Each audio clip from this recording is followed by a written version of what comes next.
Welcome to Scrapbook Soup, where we mix art, craft, and scrapbook for a delicious result. I'm your host, Julie Fei Fan Balzer, and today, like all good chefs, we like to add a personal touch, something that makes it uniquely ours, and for me, that's handwriting.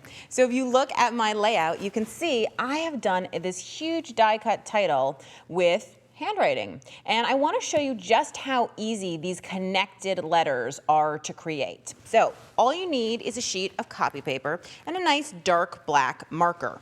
And what I'm going to do is I'm going to do my first letter. Now I want this to come out as a single cut. So normally I might leave a space between the E and the W, but because I want it to come out as a single cut, I need to attach it. So I just simply snug up that little E right there. Now to get to the next word, all I do is leave a long tail, that's like the space, and I go on to finish that out. And anywhere that you see any bumps or dings or holes that you don't like, just use your marker to color it in. It doesn't need to be perfect, it needs to be imperfectly your handwriting.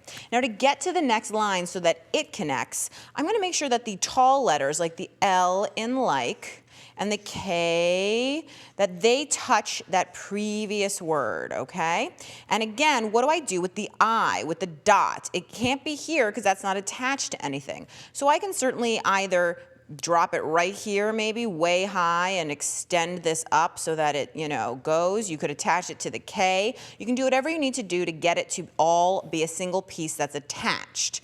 And if you look over at my final one that I did here, you can see how everything is sort of mushed up and attached. If you're at all nervous, use a pencil, sketch it out first, make sure you like it, and then go ahead and go over it with something dark.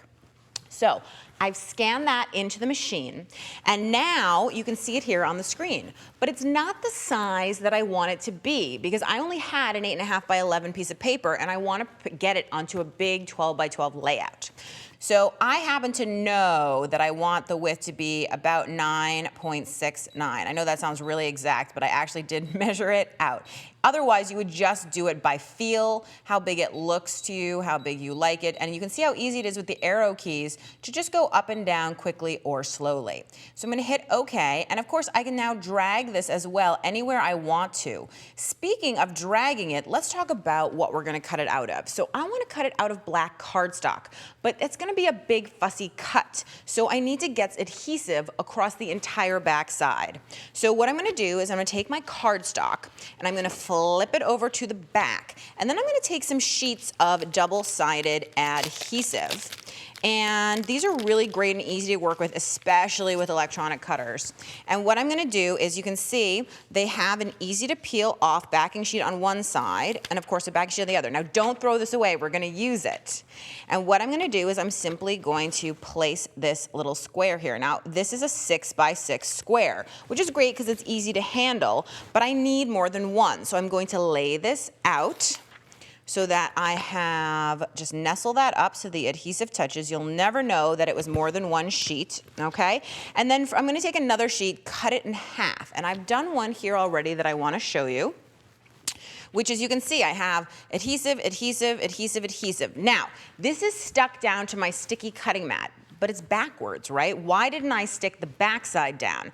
Well, the reason is because these backing sheets, which I'm going to remove to reveal the adhesive, they won't stick to the sticky mat, right? Because they're not supposed to stick to adhesive, that's their job. So I have to cut this backwards. Well, if we go back to the machine, the problem is, if I cut this backwards, you're not going to be able to read it. Easy enough, still in the editing function, what we're going to do is flip it. So if I go back here to the one with the arrows, you can see there's a little mirror function down here, which I'm going to click, and boom, it's backwards. I didn't even have to think about it. So now I'm ready to cut. I just keep hitting OK, OK, I like it. I'm ready to cut. I've checked my blade, and I've made it a little bit of a higher blade just because I want to make sure I get through the adhesive, the extra paper, and everything else. And I'm going to load this into my machine. And to do that, I simply press the mat up, I press the load button, and in it goes. So now I'm ready to cut. I want to make sure I have a clearance in front of the machine and behind. I press the start button, and we are off to the races. Now, while that's cutting, I want to show you one that I have here that is already cut.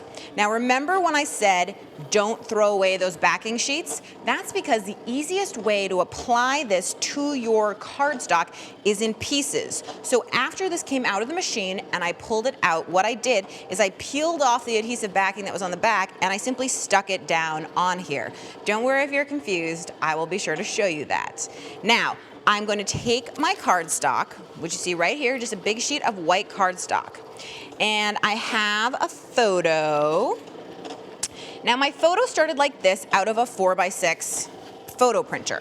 And then what I did is I used a paper trimmer to cut it down so that it has this kind of Polaroid look with a nice big strip at the bottom. That's gonna allow me to do my journaling. But you know what? It doesn't really pop off the cardstock at all, right? It's too white. An easy solution to that is to take an ink pad, and you want a permanent ink as opposed to a dye-based ink because this is shiny. And I just run the ink pad right along the edge of that, and you'll see that immediately when I put this down, it's gonna pop, which is what I want, okay? So here you go, so there's my pop. I would lay down my film strip, and I wanna show you how easy this is now to apply. Because this huge sticky piece, I'm gonna lay it exactly where I want it. I think I want it maybe right there. Then what I do is I take off one bit of the adhesive. That's all I'm gonna do, take off one little piece of, not the adhesive, the backing sheet. I push down. Now this is stuck here, and I'm gonna go ahead and keep doing that until my whole piece is stuck down. So now that the machine has finished cutting, I'm gonna go ahead and release the mat so that I can show you that cut. And I find it helps if I bend the mat, the cut kind of comes right out. You can also, of course, use your spatula tool to help you get under there and get it all out. And if you're a more careful and less eager person, you can just rip it right off there like so. Oop, and you can see that the cut is gonna come and be revealed.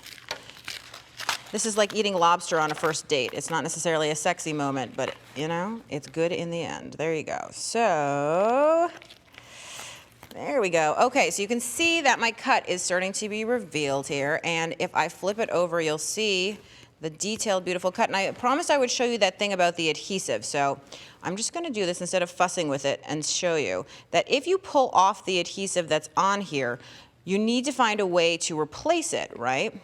So what I'm gonna do is I'm gonna go ahead and I'm gonna grab one of these spare backing sheets, put it down on here, and now, just like this one, it's ready to use, it's ready to go. I can put it down in pieces, put my layout together so that it looks a little something like this. Pops of red with that nice song lyric right across the front, and it's easy enough to add your own touch, your handwriting, to any layout.